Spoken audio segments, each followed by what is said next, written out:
Welcome to Wrestling with Heart, a podcast looking at pro wrestlers giving back to their community.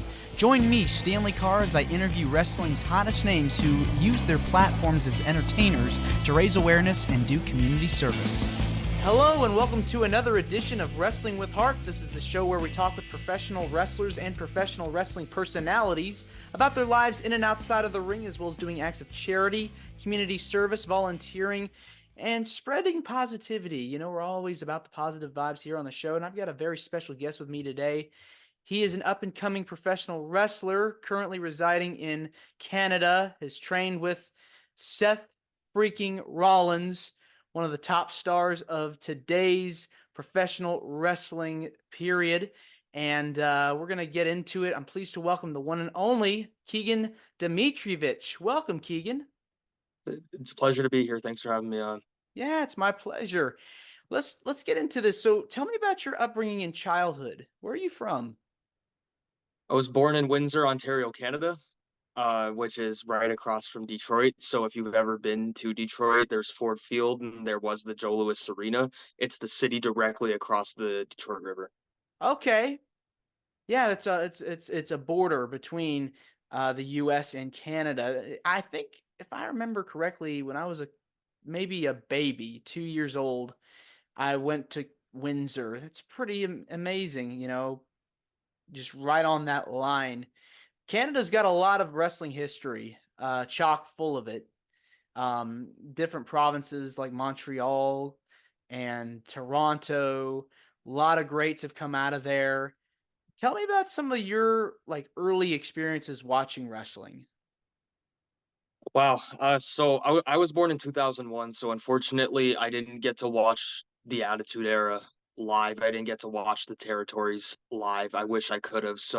But at least we have the WWE Network here. So I've been able since childhood to go back and watch everything, which I have. I made a goal when I was about 10 years old that I was going to watch every single ounce of pro wrestling that I can find that is on TV. So most of my birthday and Christmas gifts were pro wrestling DVDs or they were pro wrestling books. So I all I did was watch wrestling DVDs, whether they were like anthologies or if they were documentaries or if they were just a series of great matches. Like, for example, one of the things that I was really interested in when I was younger was WCW. Even though they closed about 6 months before I was born.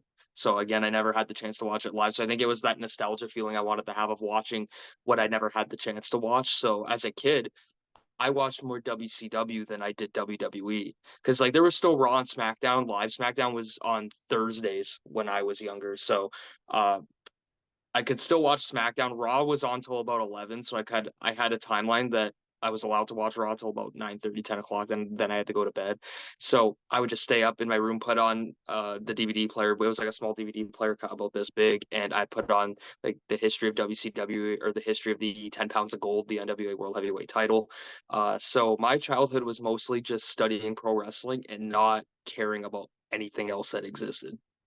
So you knew that this is what you wanted to do after watching the some of the greats in the business. Tell me about like your training process, because when I've talked to people on the show, they've told me their stories. Of course, it's not ballet. It's tough. It's brutal. It's intense. What was your experience like? Intense. Intense for sure, but in a good way because I think pro wrestling teaches a lot of life lessons, and you learn a lot about what you can do and not what you can't do because a lot of people will focus on what they can't do. It's like that glass analogy, right? Do you look at the glass that's half full or half empty? And for me, I tried to take the half full approach where it's like, okay, we're half full, but how can we get to full eventually? What's it going to take for me to pour more water in the glass for it to reach the top? So I came in, and like I've always been in shape. I've always been able to stay in shape, but not look in shape, if that makes sense. So again, it's that cosmetic thing. So it was hard because like I could power lift and I could lift heavy and I could do things athletically, but it's about looking the part too, right? So I came in and to Black and Brave and I wanted to just improve cardio, and I wanted to have a look that would separate me from everybody else. And to do that, you have to go through the training process. And the training process, yeah, it's taking bumps, it's taking hip tosses, it's learning how to clothesline and things like that. But you really, when you're doing that, you don't even realize how much better you're getting in terms of building your confidence. It's like, yeah, you go in and you're nervous, and it's not easy, and it's a big intimidation factor, especially when you see people that are training you now that have already made it, and they have this aura about them when they walk in, and you go, oh wow, like that's so and so. And you have to kind of snap yourself out of that at the beginning to really focus. And because if you're just starstruck the whole time, then you're not going to learn anything, and you're going to come back in the next day and you're going to get hurt because you didn't listen to the prior things that they were teaching you. So that was an adjustment. But once you start doing it and you learn how to bump properly, and you learn how to start selling, and you start, I don't want to say you start getting complimented, but you start getting the benefit of the doubt of being like, oh wow, like this kid's really trying to do this, then it's a confidence booster to come in and be like, okay, what can I learn today? So that was big for me. Yeah, I like what you mentioned about like if you see somebody big walk into your school, you don't want to get distracted because you're there to do your job and learn and pay attention and focus, and it requires a lot of discipline. One of the guys that you trained under when you broke into the business was Seth freaking Rollins. Uh, one of the top stars in the WWE. I mean, tell me about what he was like to work with starting out. Intimidating, but in a good way. Again, I think it goes back to my analogy of having a really big name walk in, and you go, oh wow, that's Seth Rollins. That guy's multiple time world champion in WWE. He's done everything in this industry, and now I get to get in the ring with him. And I've never been in a ring before. So that was really intimidating from the beginning, but he is very relatable with us because he's not old school yet, but he learned an old school way. So he had a lot of patience with really molding us into the way that he thought we should be. And one of the things that I get asked a lot too is like, "Oh, did you learn how to springboard do like a springboard curb stomp?" And I said, "No." I said because we were taught the foundations of wrestling. We were taught footwork, we were taught timing, pacing, how to execute properly. We were taught psychology because that's the way that Seth was taught as well. So we learned that because that's what you need to learn. If you want to learn more acrobatics, that's more on your own time. If you want to get in the ring somewhere and just practice that, by all means do that. But the main focus that we had was to really get good technically and to get good with knowing our body. So for instance, like when you're getting slammed, in order to avoid injury, how to fall properly when you're doing that. If that makes sense. So, and also to how to execute things without hurting yourself, because that's another thing. You can do stuff to people and you might land them safely, but if you hurt yourself, it's just as bad. So we were taught a lot of that, and we were taught a lot of just the basics, which is what every wrestler needs to know. If you don't know the basics, then wrestling's going to be extremely difficult for you. But the training regimen was really good though in terms of getting us in shape because I learned to like CrossFit. Let's put it that way.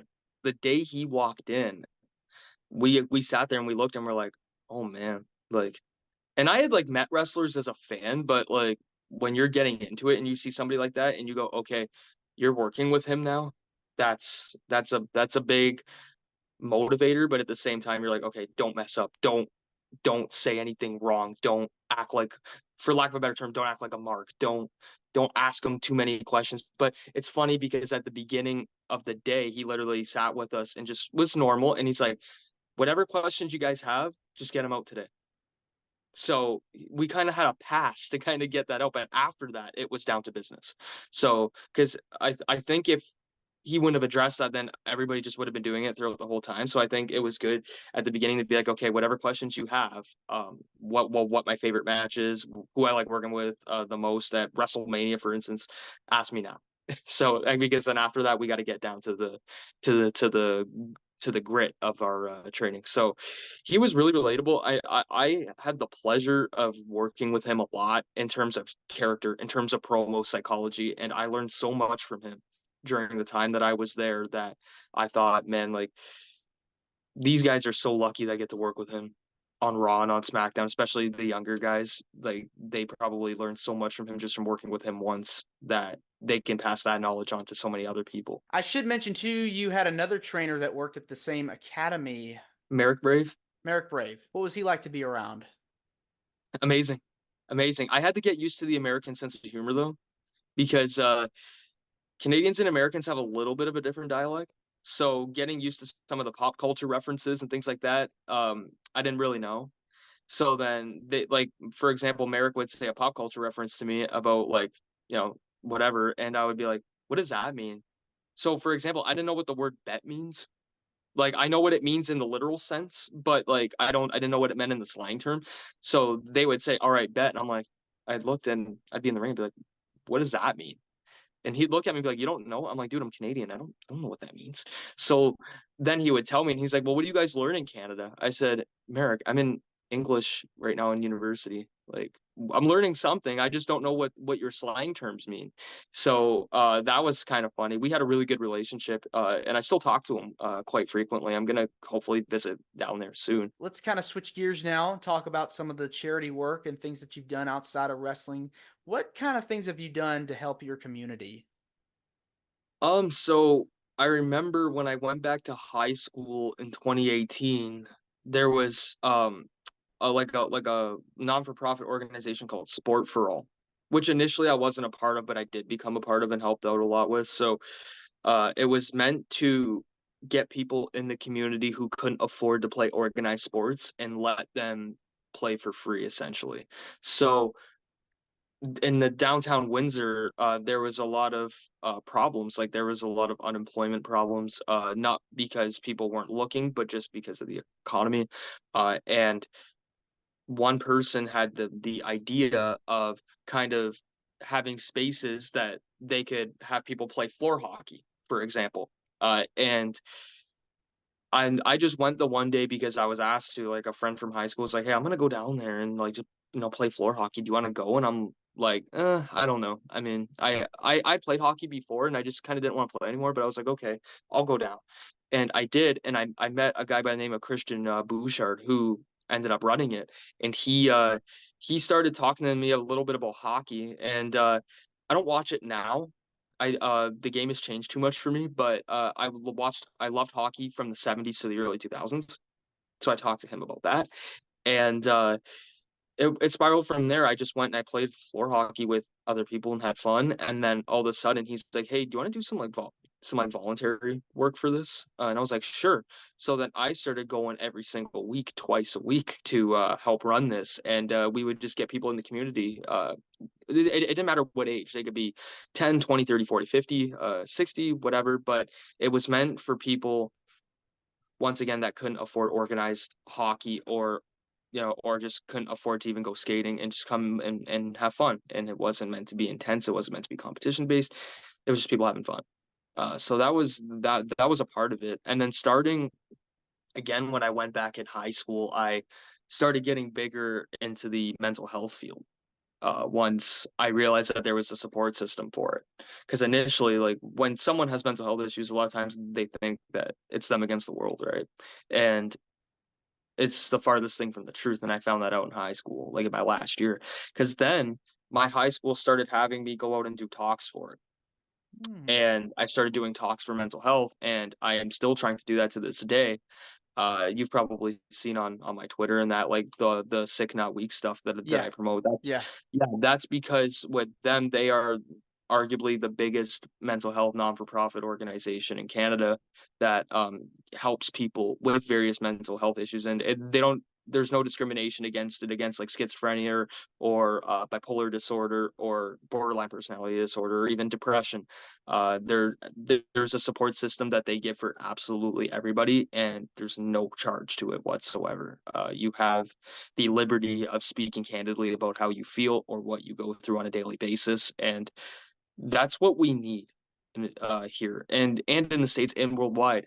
And they helped me out in a time in 2020 that I really needed it, and ever since then I've been a part of that community, and I do whatever I can to give back to that. And in wrestling, it's the other thing. If you ever see my my pants or my knee pads or whatever, they have the hashtags on them because that's a Sick Not Weak logo. Because I told them that I would always do what I can to promote it and sponsor it in a way. So I have their hashtag as one of my main logos on my pants. So Nice.